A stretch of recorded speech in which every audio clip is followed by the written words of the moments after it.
Good morning. How are you? So let us launch out on the third part of our investigation of the opening lines of the poem. Let's return to our basic premise here. The basic premise is that these opening lines are a microcosm into the entire text.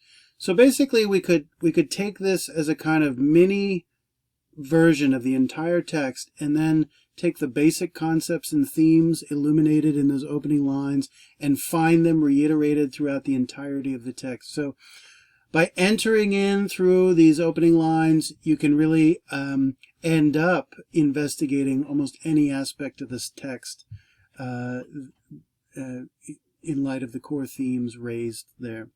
So what we're going to focus on today is this concept of the Homeric Encyclopedia. The Homeric Encyclopedia, as it's often been called, and I think it's a very apt name by a number of scholars and thinkers. So here's our Homeric Encyclopedia. Now, what line do I think seems best to capture this concept of the Homeric Encyclopedia? Sing to me of the man, muse, the man of twists and turns, driven time and again off course. Once he plundered the hallowed, the sacred heights of Troy. Many cities of men he saw and learned their minds. Now this is a really interesting passage because what it illustrates that one of the values of this journey is not just getting home, but it's a journey for its own sake. The value is in the journey rather than the destination. So there's a tension we've seen in Odysseus in terms of what his goals are, and a tension between his goal being the destination of home versus the various things that he's encountered on this journey. So this passage is really fascinating because it doesn't seem directly connected to what we would think is the primary motivation or cause of this journey. Many cities of men he saw and learned their minds. Now, of course, he encountered them because he was forced to, because of their inability, the transgressions they commit, their inability to curb their desires, and so on. But it's as if part of the motivation was actually to go out and see the breadth and expanse of the world in its totality and learn, to see and to learn, right? It doesn't say exposed to. He learned their minds. So let's just take the concept of learning. He is determined to go beyond himself, to go outside of himself, and this starts with the fact of the type of person who's willing to leave home, particularly in this world, right? This is a world that is tremendously insecure. To leave home is to take a great risk, and only certain types of people ever do leave their home. These are closed communities, meaning they are not easily accessible by outsiders, and for physical and geographical reasons, but also for cultural reasons. They're not interested in an excessive amount of contact. And of course, Poseidon ends up punishing Alcinous and his island for having entertained and been generous to Odysseus, right? So the spirit of investigation, the spirit of exposure, and the desire to know a world outside your own, and you might say the whole world. I think any society, what's interesting is they're going to claim that what they teach you and tell you is the entirety of the world. So the type of person who would determine that their home environment, the place they grew up in and were born in, does not represent the totality of the world, or that they can't tell you about the totality of the world, represents someone who's both skeptical of their own traditions, but also profoundly and fundamentally curious about the world outside, right? And that takes a certain intellectual rather than a warrior courage. And he's concerned not just to see them, but to learn, and we might say understand their minds. Let's take the first two words. Many cities, right? The city implies civilization. If the Homeric Encyclopedia is a kind of general knowledge of everything that there is to learn about the world or the known world, Civilization is one of the primary things he's going to learn about. And we realize that many cities implies that not just that there are numerous, but perhaps even many different types of cities, types of cultures and civilizations different from his own, and he's going to encounter them and compare them implicitly and explicitly to his own. So that there, implied in many cities, is a notion that there are many ways of life to be exposed to. Many ways of life to be exposed to. Now, notice cities of men. One of the important aspects of this journey is that he doesn't simply encounter men or human beings and human nature. He encounters all types of beings, from gods to beasts, that are also going to inform his understanding of who he is as a human being, as a human species, right? Encountering other men, we see good conduct and bad conduct. How we should behave as a civilized person, how we should behave as a Greek, but to encounter a beast like Scylla or Charybdis suggests simply what it is to be a human being versus a beast, or to encounter a god distinguishes us in their abilities from our own. So what is an encyclopedia, right? You think old-fashioned encyclopedia, or today Wikipedia, is where you turn for anything you might want to know about. And that the encyclopedia should be able to give you some bit of insight or information, facts about virtually anything you could possibly want to know about. Encyclopedia is all around or complete or total knowledge or education of or about the whole of the world and all the types of things or beings that are in it. And Encyclios, paidia, general education, literally the Greek words. Paidia means education or child rearing. And encyclo literally means in a circle or circular education. And it's a metaphor of the circle, implying the whole, implying something, an education that is both broad, general, comprehensive. Ancient world understood the whole cosmos to be spherical, and therefore there is the circle is a metaphor for the whole. A closed circle is the whole, right? So this journey, literally, in a sense, it's kind of circular. He goes out and comes back, and it's not just geographically circular. He encounters the whole range of types of things you might be capable of learning about in the world. So what's central to the things he learns about is that not all things are equal, and they come in a cosmic hierarchy, which captures two things. One, it lays out all the types of beings in the world, and number two, that there is a fixed hierarchy to them. In this world, there's Olympus above and the world below, and then there's also Hades and the Isles of the Blessed. Heaven and hell. And then there are gods and titans. So gods are up on Mount Olympus, like Zeus and Athena, and Hermes is the intercessor who is able to go between the worlds of the men, the world of gods and the world of men. And then beneath men we have beasts, right? We might also include nature, in the form of the terrain, in form of the ocean and the sea, which is a constant theme, the wine dark sea, and the rosy-fingered dawn, the sun coming up in the morning. We get to see a broad picture of the natural world that only a sailor gets to see. And then we see something more focused, which is the cosmic hierarchy as it applies to human beings in their stereotypical roles and dispositions.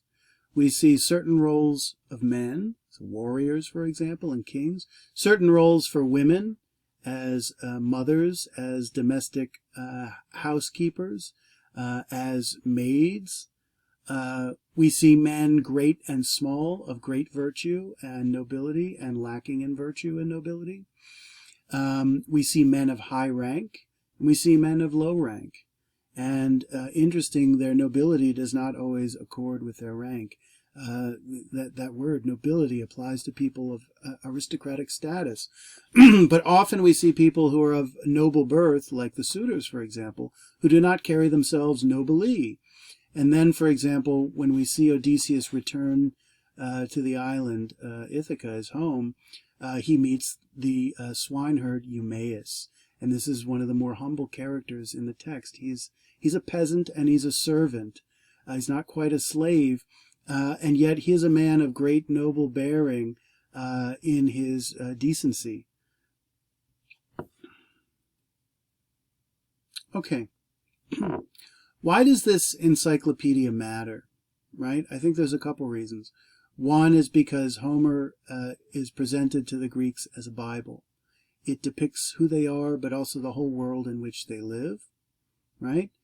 And in particular, if the goal of classical literature is to please and instruct, we need, what's the best way to learn moral character and right action versus wrong action?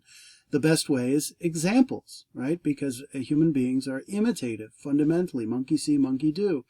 And we need two types of examples, really. We need the correct example, so we know what to do positively. But we also need the incorrect example to see what not to do, right? There's the great line in Milton, the serpent says, well, wouldn't it be a good thing to know good and evil? Because, well, to know good, that's the right thing to do. And to do good, you'd have to know what it is. And to know evil, wouldn't that be helpful? Because it's more easily shunned, he says, more easily avoided, right? So the book, therefore, is in need of depicting this kind of full panoramic, encyclical depiction of all the types of beings, from humans to non-humans, that help inform and clarify to us what we are as human beings. Okay, so where do we really get the thrust of this depiction? I think we get the thrust of the depiction of the Homeric Encyclopedia is on the journey home, right? We get a number of beings that sometimes are virtually identical to the Greeks and Odysseus. We get beings who seem superficially to be very much like Odysseus, but turn out not to be, and the appearances turn out to be deceptive. Then we meet beings who are just very far afield and remotely fundamentally different from human beings. And we'll conclude with a look at the island of Polyphemus, where when they get to that island with the ship is going by the island, and they're observing the natural terrain, and they're observing both what is there, but they're also observing what is not there. And they immediately get a sense, Odysseus says he gets a sense of great foreboding. He becomes immediately aware that the being that is the creature of that island is not a being like them, and they become concerned that there's a potential conflict in wait, because this being is not sufficiently like them and therefore represents a threat. So at Troy, right? Troy is really a foil for the Greeks in Greece, and in that they were men and women who were equal and hold up to the Greeks, and hold up many of the common values and virtues of civilization that the Greeks held up. They're really mirror images of one another. They were the match of the Greeks in war, and the Greeks just happened, by a little bit of luck really, to outsmart them through the use of the Trojan horse, because up to that point, the first 9 years of war were basically a stalemate. Then they leave Troy on their ship, Odysseus and his men. He's the captain, he's the guide, he's the guiding the ship through the troubled waters. And we get the Cicones. They're human, they're very much like Odysseus and his men, skilled fighters, committed soldiers, with chariots, spears, and farm animals. Now, these little indications of what these people have on their island become very important indications of what kind of being they are and their degree of civilization. Let's start in reverse order. Farm animals suggest you are an agrarian society. And if you're an agrarian society, you have farmers, you plant, you domesticate plants and animals, you control the natural world through creating canals and walls and tilling the soil in a systematic way. You're already a fairly sophisticated society. If you have spears and chariots, you're involved in war. What is war? It's not simply conflict. It's not simply violence. It's a collective and organized effort of two civilizations or two organized communities fighting one another in a systematic and pre-planned way. So war, classically, historians see war as a mark of a very high degree of civilization, because they simply don't, they see kind of skirmishes and internecine conflict between families and individuals prior to that. But war, in a sense, is a very modern phenomenon. And of course, war is one of the great themes of the Iliad and the Odyssey, even as war lurks as a background element in the Odyssey. The Lotus Eaters seem very much like Odysseus and his men. They're sophisticated in many ways, but they're kind of peaceniks. They don't exhibit any strong desire, no longing, no yearning, and therefore I would argue no meaning. The Lotus Eaters seem to be an emblem for people who have desires of the body that are immediately and easily slaked, and by those desires being slaked, they have no great ambition for any larger ventures. If we look at the hero, by definition, this is a being, this is a character who is willing to go unsatisfied in the satisfaction of their desire for a long time, and therefore the magnitude of that desire becomes much more significant in terms of its meaning, and also what they're willing to do to achieve it. So in particular, the Lotus Eaters have lost their desire to go home. Their home is forgotten, and they're very much like people who are smoking weed every day. They've just, they're incredibly short-sighted in their ambitions, because they just desire to slake that immediate desire. The island of Polyphemus we'll talk about in greater detail, so I don't want to say too much, but he's described as a landless brute. And landless means many things. I mean, there's no notion of property here. There's no agriculture on his island. He lives as a loner. It's explicitly pointed out that he is a law unto himself and that he lives by himself, right? And he calls on the other Cyclopes for help against Odysseus when he's blinded, and they don't heed his call because of Odysseus has outsmarted him.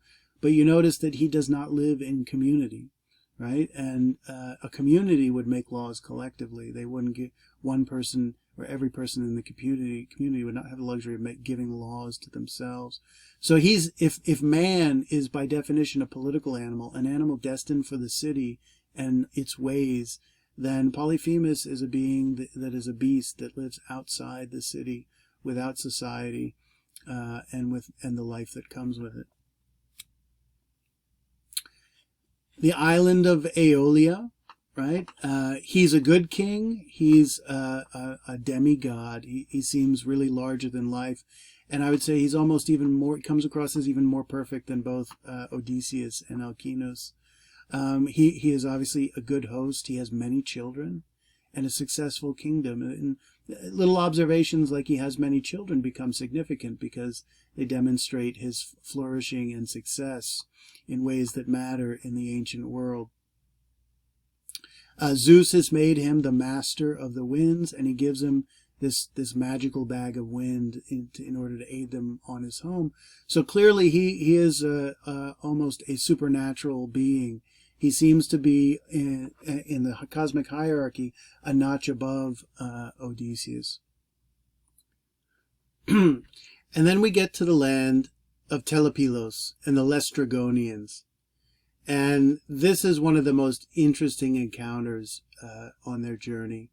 These people are apparently civilized. They have a palace. They seem to have all the trappings that we would associate with civilization. And at first they seem to be a mirror image of Odysseus, except they're giants. So they're larger than life. They're human doppelgangers. They're mirror images, but they turn out to be slightly different. They have a sumptuous palace, and yet the wife of the king is suspiciously fat. Odd little details. And then it turns out what? It turns out that they're cannibals. They eat people, right? So on the surface, everything seems very simple, but the more they get behind the appearance, this turns out to be a society that's very different. What could be more fundamentally different than a group of people who break the most fundamental civilized taboo against anthropophagy, that's eating people. Then we get to Circe. She's a nymph, a goddess, daughter of Helios, a witch, enchantress, sorcerer. And again, this is one of the kind of erotic encounters for Odysseus, bewitching and seductive nymph with her arching caverns. And Odysseus has to act. It's interesting when it comes to his sexuality. Odysseus is incredibly moderate because he does not succumb to the bewitching powers of Circe, and he conquers her. Then we go to Hades. So think about it. We've been in the world of the living the whole time. That is broad and dynamic enough. And then we go to the underworld in Hades, the land of the dead, in the afterlife, and deathless souls, that described as shades, just another word for ghosts, in which we also get premonitions about the future. So there's different ways to think about the world. Like there is the here and now out on the ocean or the sea. Then there is the world of the living versus the world of the dead. And then there is the world of the past and the world of the future. And what do we get in the underworld? Odysseus gets to talk to Achilles and gets to talk to his mother, who has died while he was away. And of course she has died of grief from the absence of her son. Of one of the most poignant moments in the text. Very poignant, and even perhaps more poignant than the interaction of Penelope and Odysseus when he returns home. And it highlights the value of family, which is, of course, one of the central concerns of Odysseus, to get back home to his family. But then they also get a prophecy by the prophet Tiresias about the future, so the past and the future. Then there are the Sirens. It's all kinds of interesting interpretations about what the Sirens are really about. They are consist of a woman's head and shoulders and the body of a bird, and they represent temptations. They're beautiful, but they're not human. So again, they're a being that's tempting, but they're incommensurate with our own nature. Therefore, it's like puzzle pieces that do not fit together. And of course, their temptation leads to the demise of men. And if Odysseus famously wants to hear the siren songs, but he also doesn't want the negative consequences. So what does he do? He ties himself to the mast of the ship, and everybody else puts wax in their ears so they can't hear.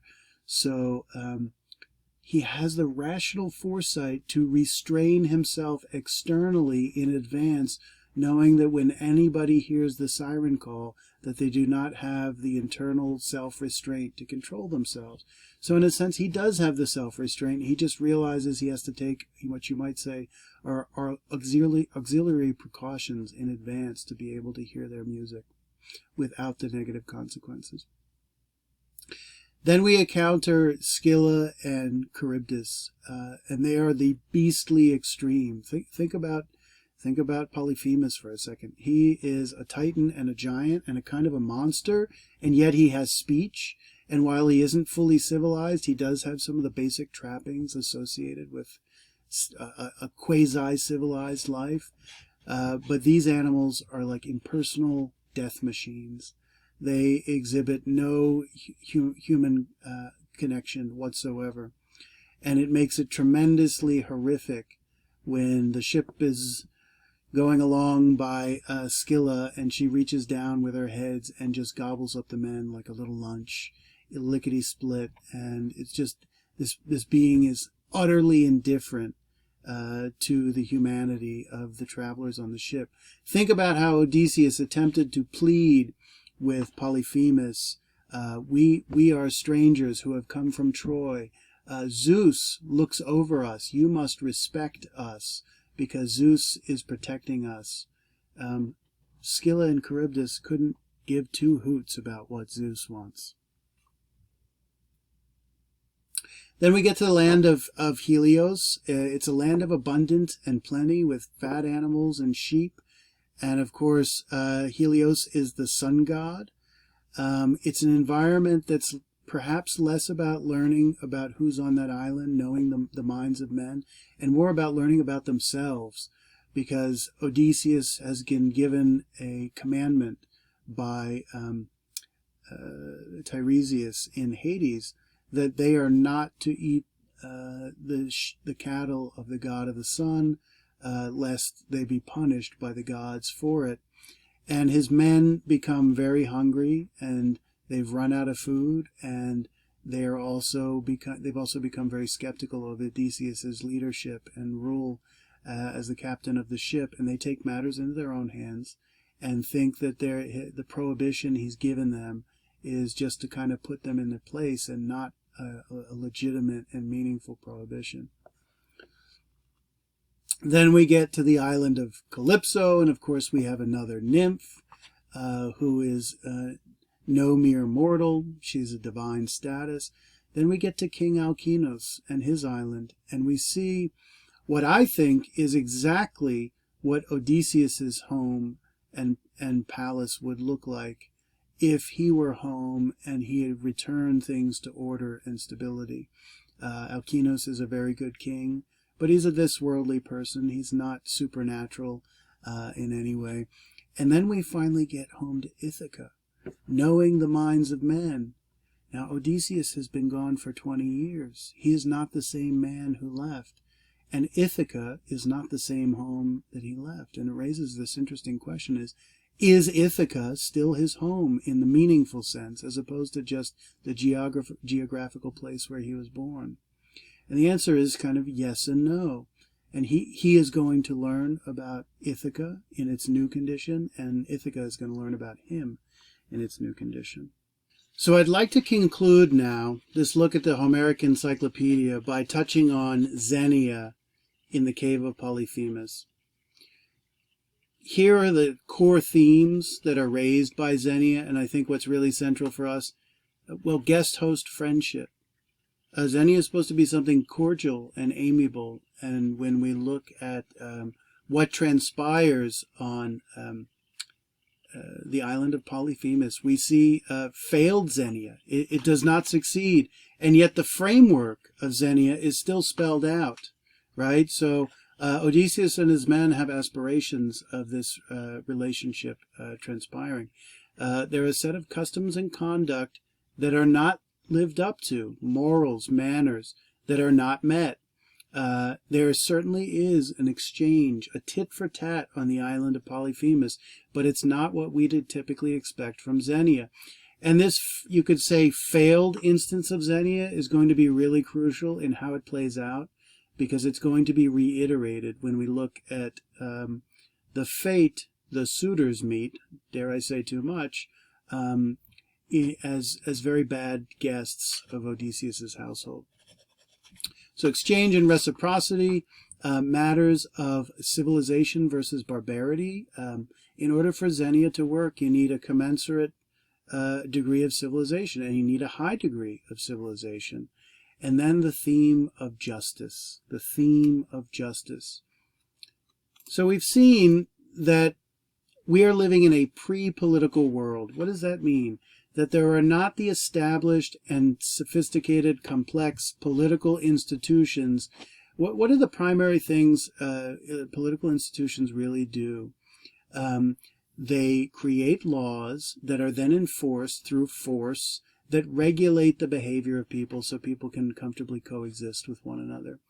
This is a world that's still a little bit the Wild West. They have kingship. That's clearly a political title.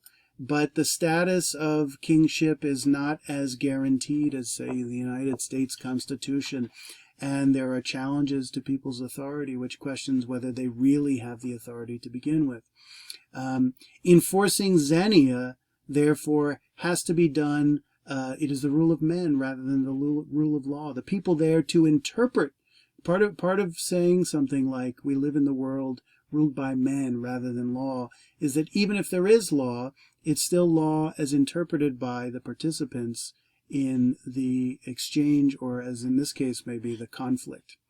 As we've said, there's no third-party justice, right? There is nowhere to turn. There are no courts and there's no police to interpret the law neutrally and to enforce the law or execute the law neutrally. So it's left in our own hands, and enforcing the law is going to look like reprisal and revenge. We've seen that with Poseidon taking vengeance on the death or on the harming of his son. And we should also keep in mind, therefore, that Zhenia is a form of divine justice enforced by Zeus, and that strangers, xenoi, strangers and foreigners, are protected by Zeus. And what we discover on the island of Polyphemus is that Polyphemus could not give two hoots about the fact that Zeus is the enforcer of this divine code of justice. So what I'd like to do now is read some passages that start to capture and characterize who Polyphemus is in this kaleidoscope of the Homeric Encyclopedia. What type of being is he in this whole panoramic view of the cosmos?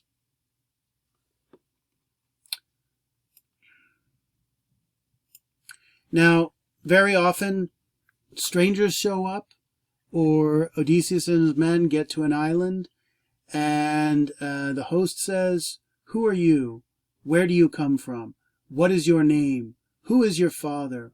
What kind of people are you? What kind of way of life are you?" And we know why those questions are asked, because we need to know whether this person is a friend or an enemy. Now you'll notice in Alkinoos's palace, they don't ask these types of probing and potentially indiscreet questions right away, whereas Polyphemus is very upfront, and he calls Odysseus and his men strangers, which is a rather confrontational term, right?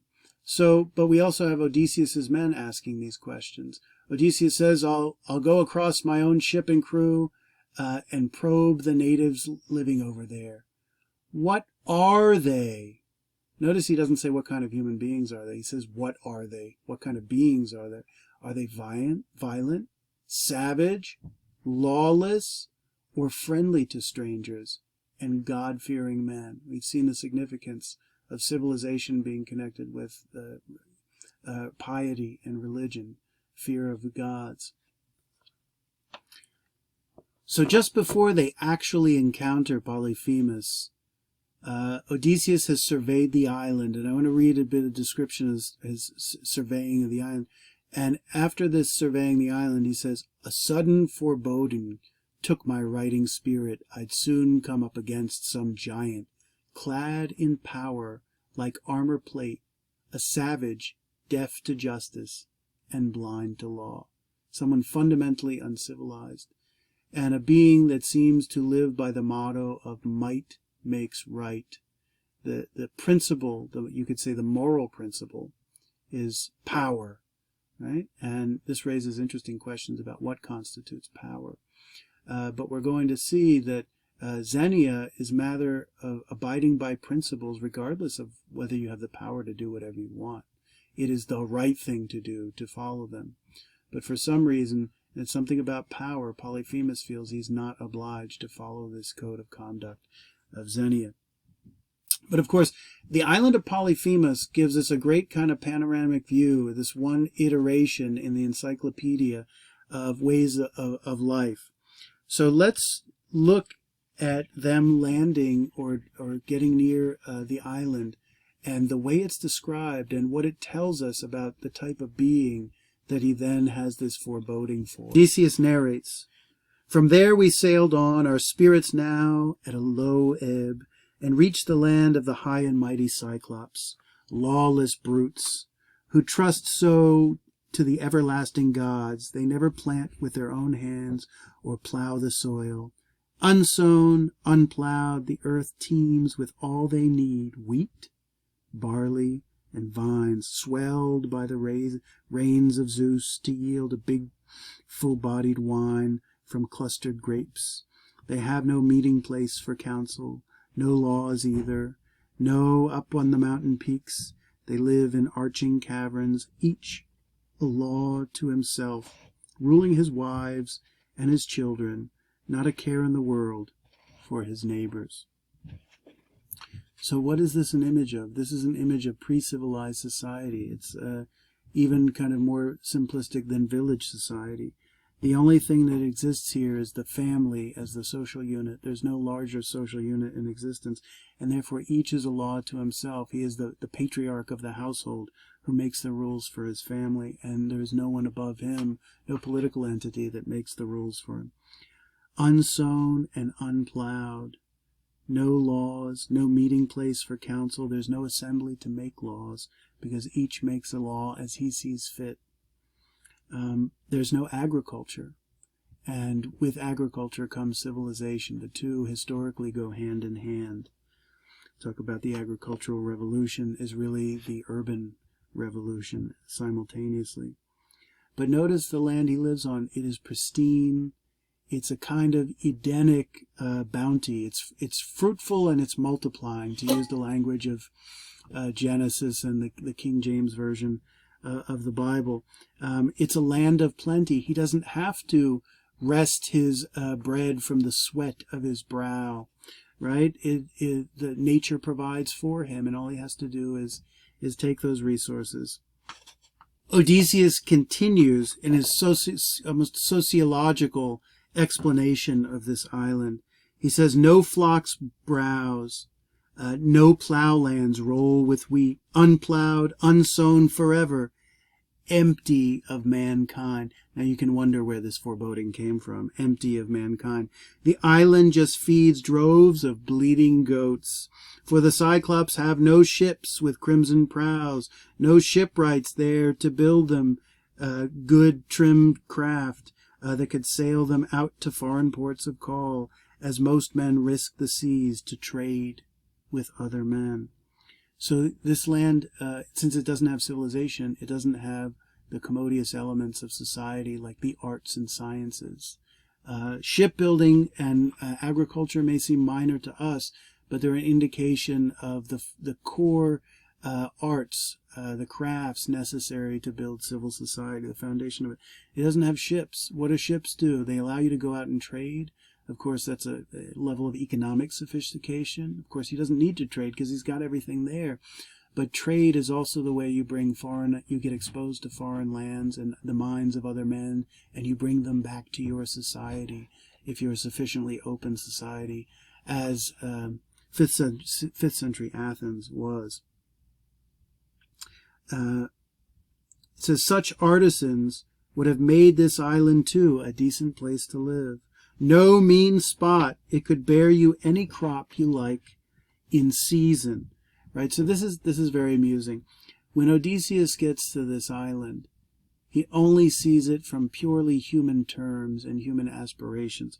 He says, it's like Trump showing up in the island. Oh, look at that landscape. It's not just beautiful, but boy, could I put a great golf course there. And boy, could I put a great skyscraper over here. That would be just great. So he's looking at it from the needs and perspective of a human being in the potentials of the island. He says there's a snug, deep water harbor there. What's more, no need for mooring gear, no anchor stones to heave, no cables to make fast. Just beat your keels, ride out the day till your shipmates' spirits stir for open sea and a fair wind blows. Right? So he's looking at this. This is a great harbor. This island would make for a great society here. It just needs some human beings to cultivate it and to alter it and to impress our image on it. Odysseus continues on page 217. He says, here was a giant's lair, in fact, who always pastured his sheep flocks far afield and never mixed with others. Never mixed with others. No desire for society, no desire for connection and intimacy and solidarity. A grim loner, right? For a human being, a life, solitary life, would be a grim life, but it's not for the Cyclops, and I think that's the point.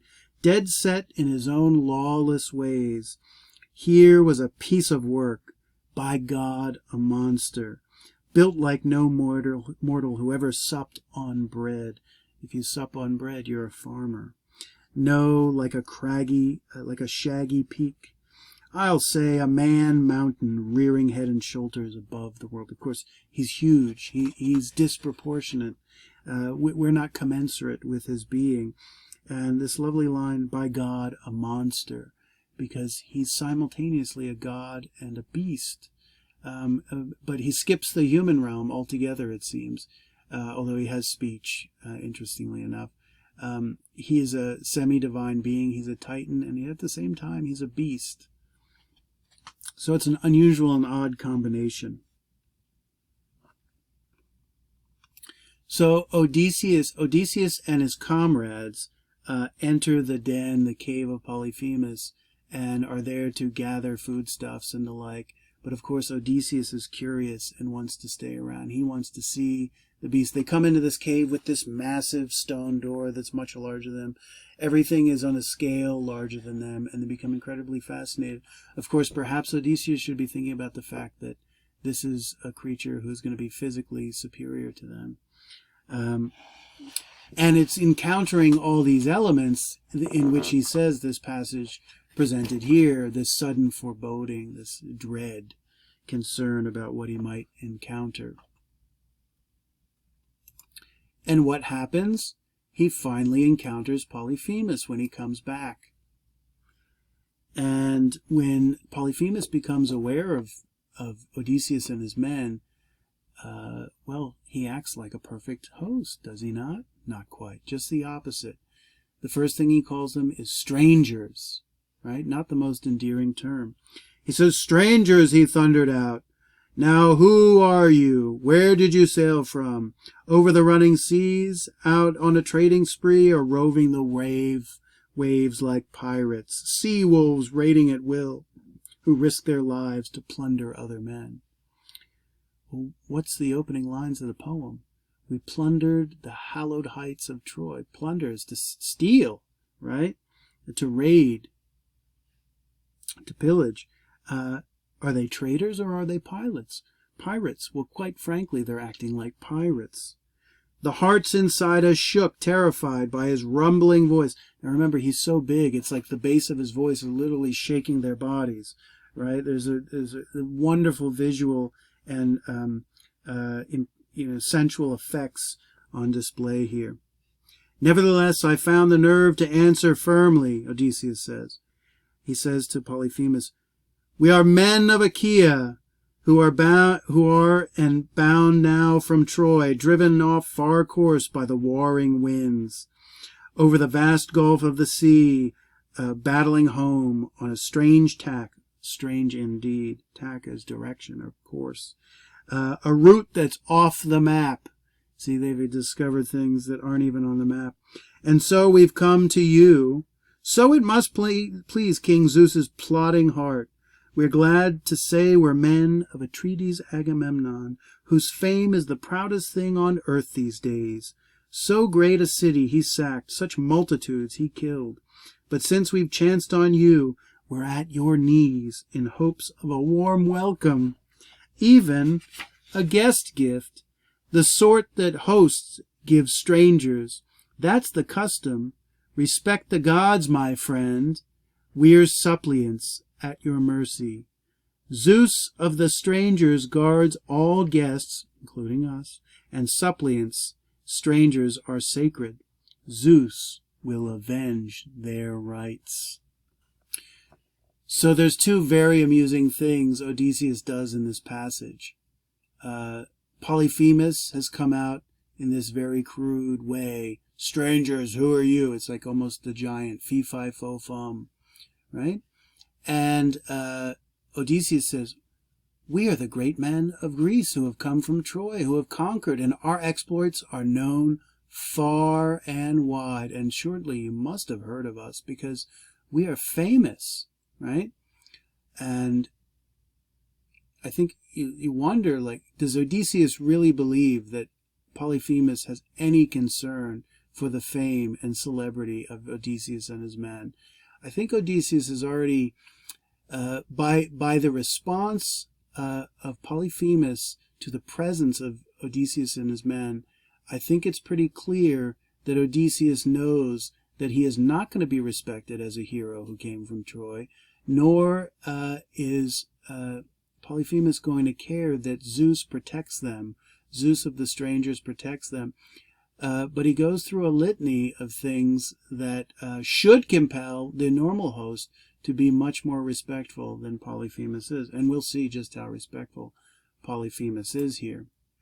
So he says, we're suppliants. We're at your mercy. We beg for your mercy and your respect. And how does Polyphemus respond? This is really interesting. Stranger, he calls him stranger. That's disrespectful. He grumbled back from his brutal heart, you must be a fool, stranger, or come from nowhere telling me to fear the gods or avoid their wrath.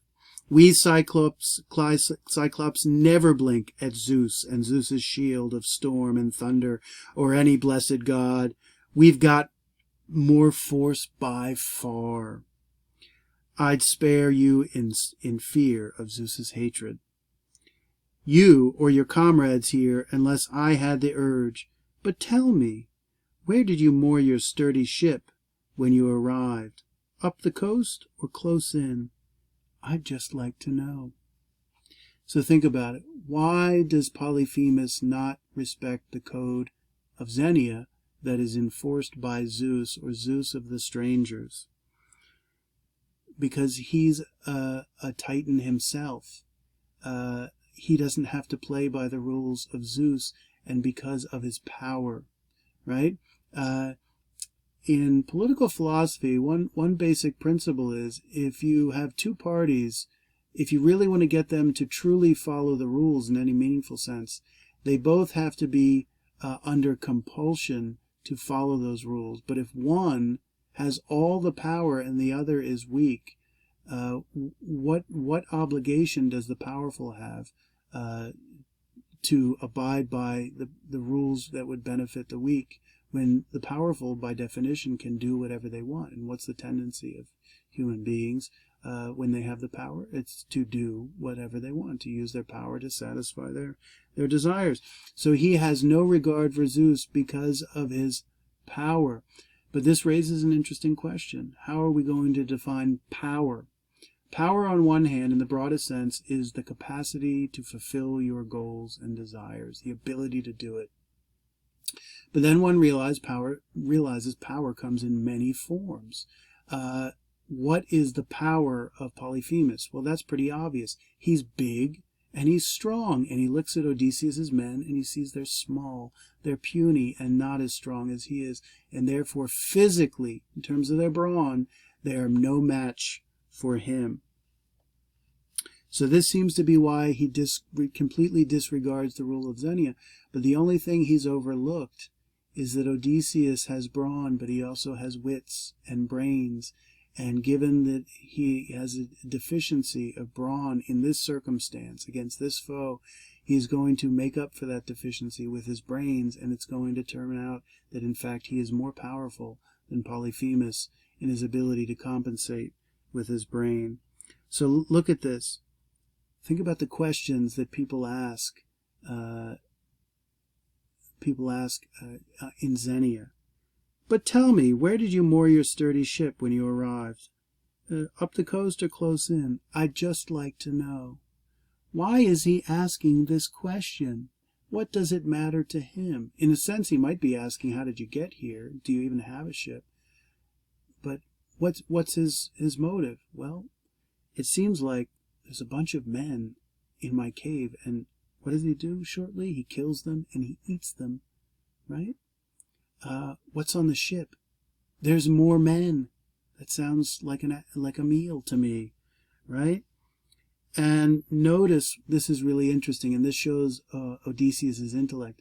Look at how Odysseus responds to this question. He does not answer it, because he already knows it's a trap. He says, so he laid his trap, but never caught me. No wise to the world, I shot back in my crafty way.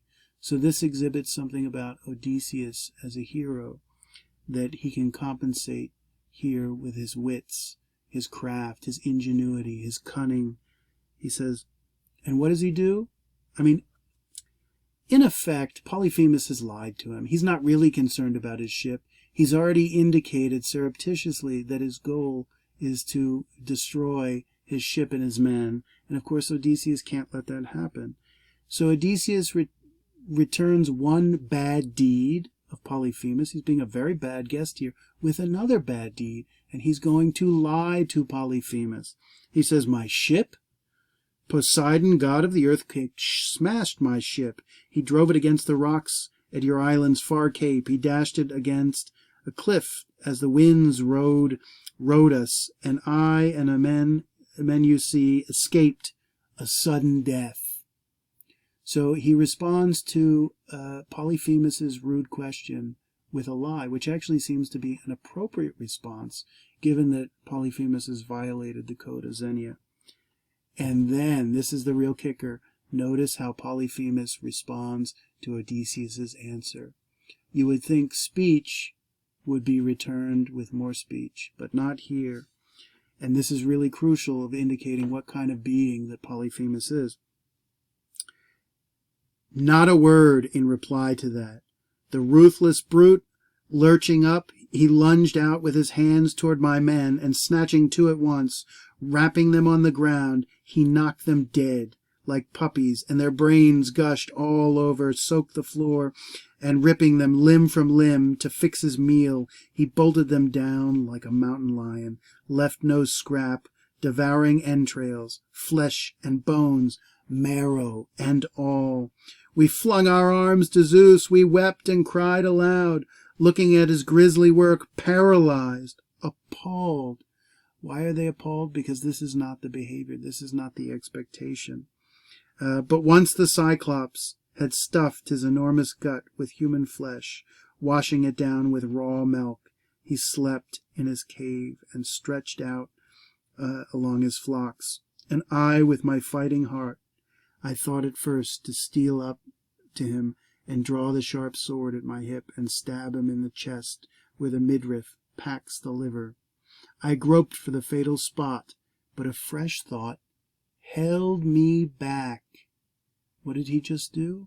He curbed his desire for revenge. And here is this wonderful moment where he talks about, because he's narrating his own story, remember that, he's both narrator and character here, Odysseus is.